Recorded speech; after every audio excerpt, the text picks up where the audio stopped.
Good morning students. In this video we will be studying about sexual reproduction. So before going into the topic we will see certain terms, that is juvenile phase, monocarpic plant, polycarpic plant, seasonal breeders and continuous breeders. तो सबसे पहले मुझे ये बताओ, ये जो juvenile phase term है, ये जुवेनाइल वर्ड पहले कहाँ सुना था तुम लोगों ने? कभी सुना था इससे पहले? ओके, लेट मी रिमाइंड कि हमने शायद ये वर्ड 2012 के अराउंड एक केस हुआ था, निर्भया रेप केस, वो शायद एवरीबडी नोज अबाउट दैट। तो वहाँ पे हमने एक टर्म सुना था कि juvenile, because the criminal was juvenile. तो जुवेनाइल का एक्चुअली मतलब है कि young age. So in plants also juvenile का मतलब यही होता है, यंग एज। दैट मीन्स एक पर्टिकुलर एज टाइम पीरियड से पहले, यानी रिप्रोडक्टिव एज से पहले जो टाइम है, that is called as juvenile phase in plants. Okay, this juvenile phase को हम एक और नाम देते हैं, that is vegetative phase. I think ये टर्म क्लियर होगा। मोनोकार्पिक प्लांट क्या होता है? नाम से क्या समझ में आता है? Monocarpic. Mono means one.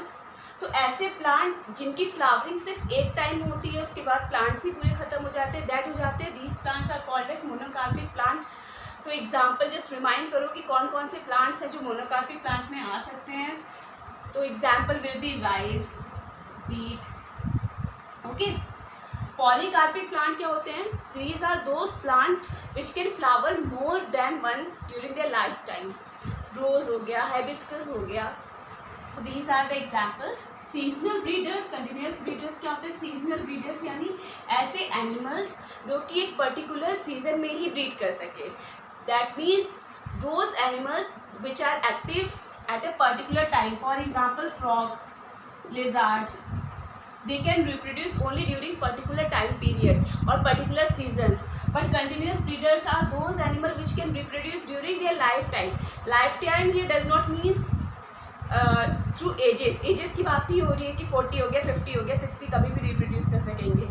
Lifetime means May, June, July, whichever month you consider, या बहुत ज़्यादा ठंडी भी हो गई, बहुत ज़्यादा गर्मी भी हो गई, तो उनके रिप्रोडक्शन टाइम पीरियड में कोई भी इफेक्ट नहीं पड़ेगा। तो ऐसे जो एनिमल्स हैं that comes under continuous breeders. तो अब मुझे ये बताओ लोग सोच के कि ह्यूमन बींग्स जो होते हैं वो किस टाइप के ब्रीडर्स होते हैं? आर दे सीजनल और continuous?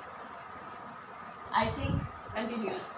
Okay, now moving on to events in sexual reproduction. Sexual reproduction, सबसे पहले तो सेक्शुअल रिप्रोडक्शन हमने बहुत बार पहले भी पढ़ा है कि क्या होता है सेक्शुअल रिप्रोडक्शन। बहुत ही कॉमन डेफिनेशन है कि ऐसा रिप्रोडक्शन जिसमें बोथ सेक्सेस इन्वॉल्व हो, मेल सेक्सेस, फीमेल सेक्सेस दोनों ही जब इन्वॉल्व होते हैं तो that is called as sexual reproduction. Okay, तो हम इसके इवेंट्स देखेंगे कि इसमें कौन कौन से इवेंट्स आते हैं। तो we will divide these stages into 3 parts. One is pre-fertilization. I think marker is not working, but try to cooperate students. Pre-fertilization, fertilization and post-fertilization. Okay, सबसे पहले तो pre-fertilization देखते हैं।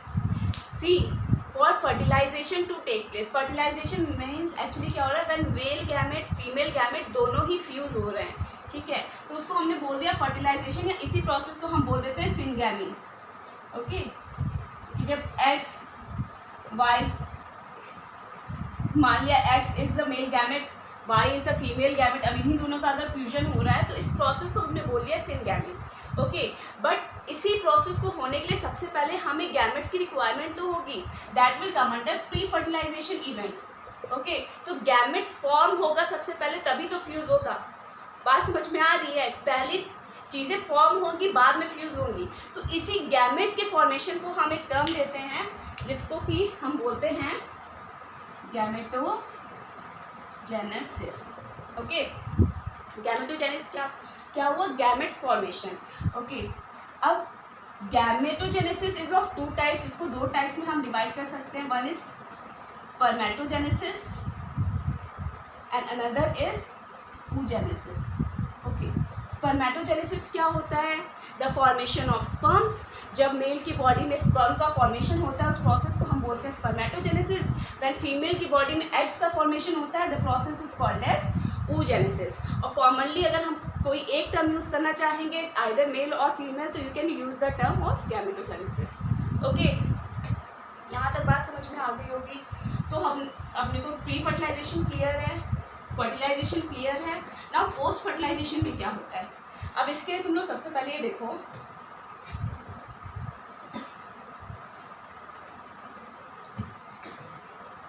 सपोज मैंने बोल दिया दिस इज अ स्पर्म और a male gamete, it fuses with a egg that is a female gamete. अभी फ्यूजन के बाद क्या फॉर्म करता है, जाइगोट। ओके, जाइगोट है क्या actually, zygote is one cell, एक सेल है। अब ये एक सेल, इसको जैसे ही न्यूट्रिशन मिलता जाएगा तो एक सेल डिवाइड होगा तो 2 सेल बना लेगा। सिमिलरली 2 सेल डिवाइड होगा 4 सेल्स बनाएगा, again 4 cells will divide and form 8 cells. तो इसी तरीके से 8 से 16 होता है, 16 to 32 होता है। ये जो सेल्स होते हैं वो डिवाइड होना स्टार्ट हो जाते हैं। 16 से 64 तक सेल्स की एज को हम ब्लास्टोसिस्ट भी बोलते हैं। इस ब्लास्टोसिस्ट स्टेज के बाद आता है एम्ब्रियो फॉर्मेशन। ओके, तो इसी एम्ब्रियो फॉर्मेशन को हम एक नेम देते हैं, दैट इज एम्ब्रियोजेनेसिस। ओके, तो कुछ कंफ्यूजन नहीं है, जहाँ पे जेनेसिस आ गया उससे पहले जो भी नेम लिखा मतलब उसी का फॉर्मेशन। गैमेटोजेनेसिस मीन्स गैमेट्स का फॉर्मेशन, स्पर्मेटोजेनेसिस मीन्स स्पर्म्स का फॉर्मेशन, oogenesis मीन्स एग्स का formation. Similarly embryogenesis means embryo का फॉर्मेशन। तो एम्ब्रियो जो फॉर्मेशन होगा obviously it will be after the fertilisation, तो हम इसको इंक्लूड करेंगे पोस्ट फर्टिलाइजेशन इवेंट में।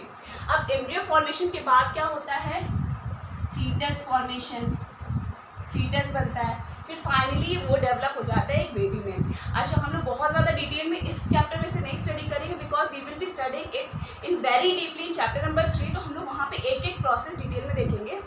तो तुम लोग अभी के लिए इतना सफिशिएंट है फर्स्ट चैप्टर के लिए। I will give you the notes, so please students go through this topic very carefully because first unit is very important. Okay, this much is enough for this video. In the next video we will be discussing about parthenogenesis, हम लोग देखेंगे menstrual cycle का brief और oogenesis का भी brief हम लोग देखेंगे। Okay, thank you.